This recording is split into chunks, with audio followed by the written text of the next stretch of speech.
साथियों, आपके अपने हिंदी भाषा यूट्यूब चैनल पर आपका स्वागत है। स्टूडेंट्स, इस वीडियो के दौरान हम जानने वाले हैं हिंदी भाषा से संबंधित बड़े ही महत्वपूर्ण वन लाइनर प्रश्न रहेंगे जो किसी भी कॉम्पिटिटिव एग्जाम की दृष्टि से बड़े ही महत्वपूर्ण प्रश्न होते हैं। तो चलिए शुरुआत करते हैं। हिंदी भाषा किस लिपि में लिखी जाती है? तो हिंदी भाषा लिखी जाती है देवनागरी लिपि में। संस्कृत भाषा की अपभ्रंश भाषा कौन सी है? पाली है। अपभ्रंश यानी संस्कृत भाषा के बाद किस भाषा का विकास हुआ था? पाली का। अधिकतर भारतीय भाषाओं का विकास किस लिपि में हुआ है? ब्राह्मी लिपि में। वर्तमान हिंदी का प्रचलित स्वरूप क्या है? खड़ी बोली। मानक का शाब्दिक अर्थ है श्रेष्ठ एवं प्रतिष्ठित रूप। किसी राज्य की वह आदर्श भाषा जिसका प्रयोग वहाँ के शिक्षित वर्ग द्वारा किया जाता है कहलाती है मानक भाषा। हिंदी भाषा एवं देवनागरी लिपि को संघ की भाषा किस अनुच्छेद के अनुसार माना गया? अनुच्छेद 343(1) के अंतर्गत। हिंदी भाषा की बोलियों के वर्गीकरण के अंतर्गत छत्तीसगढ़ी बोली कौन सी होती है? कौन सी है ये? पूर्वी हिंदी की एक बोली है। दक्षिण भारत हिंदी प्रचार सभा का मुख्यालय कहाँ पर स्थित है? चेन्नई में। ब्रज भाषा किस रूप में सबसे अधिक प्रसिद्ध है? ये काव्य भाषा के रूप में। ब्रज भाषा में अनेक कविताओं की रचना की गई है।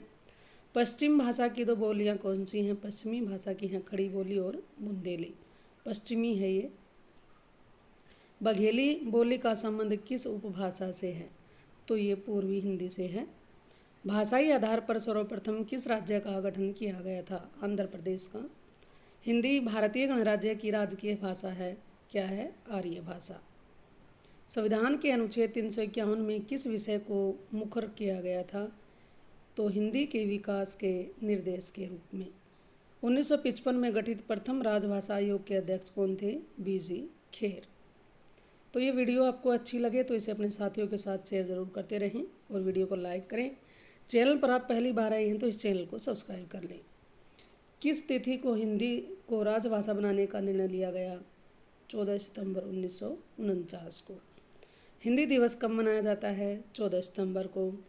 हिंदी की आदि जननी है संस्कृत। मगही किस उपभाषा की बोली है?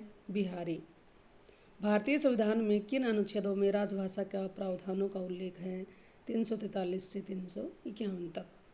भारतीय संविधान ने हिंदी भाषा को मान्यता कब प्रदान दी? कि 14 सितंबर 1949 को। हिंदी भाषा की कितनी बोलियां हैं? 5 बोलियां हैं। पूर्वी हिंदी, पश्चिमी हिंदी, राजस्थानी, पहाड़ी और बिहारी हिंदी। मथुरा की भाषा है ब्रजभाषा। ग्वालियर की बोली है बुंदेली। भाषा की सार्थक लघुत्तम इकाई क्या कहलाती है? शब्द कहलाती है। हिंदी वर्तनी का मानकीकरण कब किया गया था? 1983 में। प्राथमिक स्तर पर भाषा का मूल रूप होता है बोली। देवनागरी का सर्वप्रथम प्रयोग किस राज्य में हुआ? गुजरात में। देवनागरी लिपि का विकास किससे हुआ है? ब्राह्मी लिपि से। मेवाती किस उपभाषा की बोली है? तो ये मेवाती उपभाषा है राजधानी की। बिहार की राजधानी पटना में बोली जाने वाली बोली क्या है? मगही।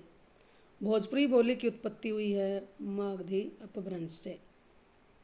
हिंदी किस परिवार की भाषा है? तो हिंदी हमारी बहुरूपीय परिवार की भाषा है। पश्चिमी हिंदी की कितनी बोलियां हैं? 5 बोलियां हैं। भारतीय संविधान की 8वीं अनुसूचित सूची में सम्मिलित भाषाओं की संख्या कितनी है? 22 भाषा। पंजाबी भाषा की लिपि क्या है? गुरुमुखी है। हिंदी वर्तनी का मानकीकरण का प्रकाशन वर्ष क्या है? तो इसका प्रकाशन वर्ष 1967 है। श्याम सुंदर दास ने पंचमा अक्षर के स्थान पर सुझाव दिया था अनुस्वार लगाने का। देवनागरी लिपि की सबसे बड़ी विशेषता है एक ध्वनि के लिए एक संकेत। एक ध्वनि के लिए एक संकेत। देवनागरी का मूलतः आधार क्या है? अक्षरात्मक है। बहुत ही महत्वपूर्ण प्रश्न है। देवनागरी का मूलतः आधार क्या है? अक्षरात्मक। 1947 में देवनागरी लिपि सुधार समिति के अध्यक्ष कौन थे? आचार्य नरेंद्र देव। 10वां विश्व हिंदी सम्मेलन 2015 कहाँ आयोजित किया गया? भोपाल में। देवनागरी लिपि से संबंधित बाल गंगाधर तिलक द्वारा प्रयोग किए गए फॉन्ट का नाम क्या था? तो केसरी फॉन्ट या तिलका फॉन्ट।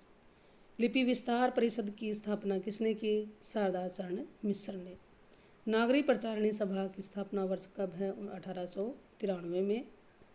हिंदी हिंदू हिंदुस्तान, हिंदी हिंदू हिंदुस्तान का नारा किसने दिया था? तो ये नारा दिया था प्रताप नारायण मिश्र ने।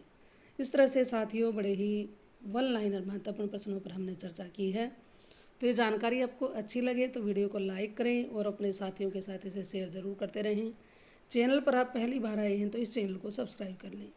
फिर मिलते हैं ऐसे ही एक और नई वीडियो के साथ, नई जानकारी के साथ। इस चैनल पर आने के लिए आपका बहुत बहुत धन्यवाद।